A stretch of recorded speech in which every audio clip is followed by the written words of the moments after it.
Kevin shook his head and smiled. He didn't know what kind of surprise was waiting for him. Cook made it sound so mysterious. In the meantime, he would wait around in the display area on the first floor of the West Chicago International Group's headquarters. Kevin smiled and reassured Cook. "Okay, I got it, Mitch. Adriana's waiting for you. You should go see her." "Okay, Kevin. Wait down here for a while. We'll go and get a surprise ready for you." Cook grinned and turned to leave for the third floor. Adriana's Chicago headquarters was very large. The first floor was mainly used to display the latest products. Kevin spent a lot of time looking around. It was a dazzling display. "Some of these products are pretty cool," he thought to himself. "Hey, I thought it was Kevin."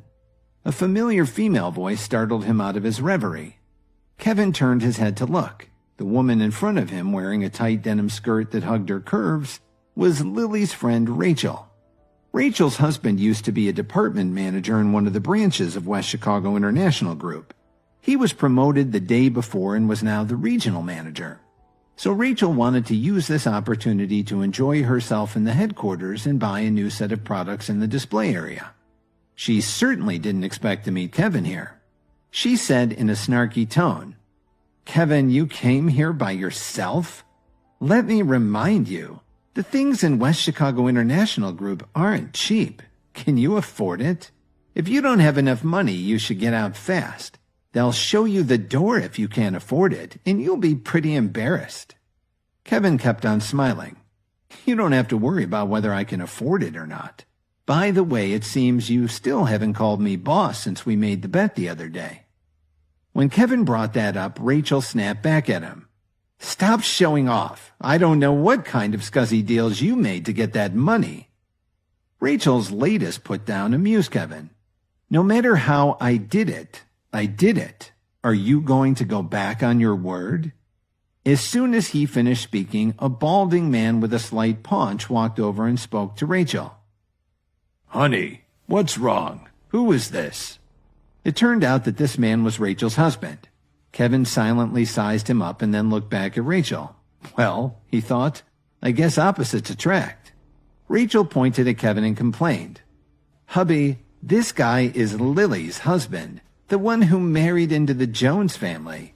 He was being very rude to me and wanted me to call him boss." Rachel's husband was named Cody Hunter. He had quite a reputation for his violent temper. Hearing Rachel's complaint, he flew into a rage. He glared at Kevin. "Who the hell are you? You want her to call you boss? Who am I then? Are you my boss too? How about if I toss you out on your..." Kevin stared at the two of them in disbelief. Well, he thought to himself, I guess they're not so opposite after all. Somehow he managed to keep his calm. "You have to know that this was your wife's idea. She said that if she lost our bet, she would call me boss. As for me being your boss, I would never hire someone like you, not even to clean my cat's litter box." This didn't help things, and Cody yelled back, "You piece of How about if I teach you a lesson?" Cody grabbed Kevin's collar and was about to punch him. Rachel watched with pleasure. "Stop it!" A furious roar instantly stunned everyone, including Cody. Cody stepped back and unclenched his fists, raising his open hands in the air like he was surrendering. He looked at Cook, who was running toward him like lightning, followed by Adriana, who was right behind him. Cody was stunned. "Mr. Cook, and President Wright, what a nice, surprise." Cody dropped his hands and with a big smile on his face quickly went up to greet the two of them. Cook glared at him and brushed his hand away. "Who the hell are you? Do you want to take a swing at me too?" Cody was shaken. No. It was this man who was looking for trouble. I was just trying to scare him. You see, Mr. Cook, I just got promoted. I'm Cody Hunter, the new manager of the entire region. Of course I wasn't going to hurt him. I'll get someone to kick him out right now." Cody knew that Mr. Cook had a very good relationship with the company's president, Adriana. Plus, he knew how powerful the man was, so he had to suck up to Cook. "Regional manager, is it? Adriana, I think you know what to do." Cook was too tired to waste any more words with Cody. He was fine with leaving it up to Adriana. Adriana couldn't believe that Kevin was almost beaten up in her company headquarters.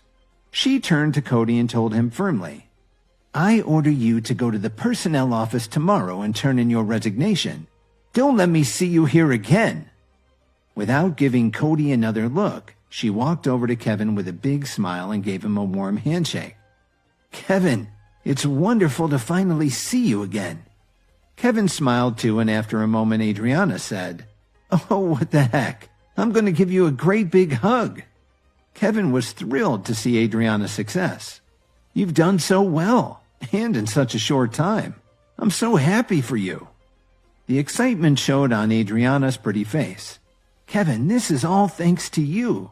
All this wouldn't be here without you." She paused for a moment and continued, "Come along with me. There are 2 more people I want you to meet." Kevin was dying to know what the surprise was. He smiled and nodded. "All right, lead the way." Just as the 3 of them were about to leave together, Cody and Rachel came to their senses and ran to catch up with them. President Wright, I was wrong. Please give me another chance." The desperation showed on Cody's face. If only he'd known that Kevin was so close to both the president of his company and Mr. Cook, he would have never been so rude to him. The most important thing for him now was to keep his job. Otherwise, Adriana and Mr. Cook could easily keep him from ever getting another job in Chicago after he was fired. Rachel was even more shocked than her husband. She couldn't understand how Kevin, who had always been so weak and unimportant, would know people as influential as Mr. Cook and Adriana. But she was smarter than her husband and knew of a better way to get her husband his job back for him. She forced a smile and took Kevin by the arm. She said sweetly, "Kevin, boss, this was all my fault. You can call me whatever you want, but my husband finally got promoted to regional manager. I'm begging you, please say a few words for him. Can you convince President Wright not to fire him?" Rachel had never thought that one day she would be asking Kevin for a favor like this. Kevin glanced at her. "What did you just call me?" Rachel looked at the people around her. She couldn't believe she was doing this. Finally, she blurted out, "Boss, I'm begging you. Please don't let my husband lose his job, okay?" Hearing this made Kevin so happy. He turned his head and gave Adriana a smile. "That isn't a bad apology. Besides, it would be a lot of trouble for you to go out and find another employee on such short notice. Couldn't you let him go back to his old job for a while? If he learns how to be a decent person, he can go up for promotion again." Adriana naturally followed his line of thinking. "Since Mr. Williams has said so, you can continue working here, in your previous position. Take it or leave it." Cody was overjoyed at this news. I'll take it. Thank you, Mr. Williams. Thank you, President Wright."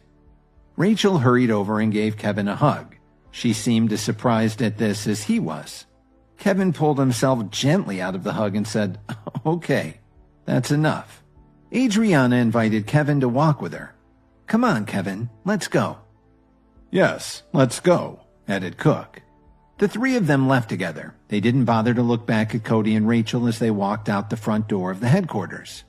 Cody turned toward Rachel and stared at her. He growled, "You almost made me lose my job. Why didn't you tell me who he was?"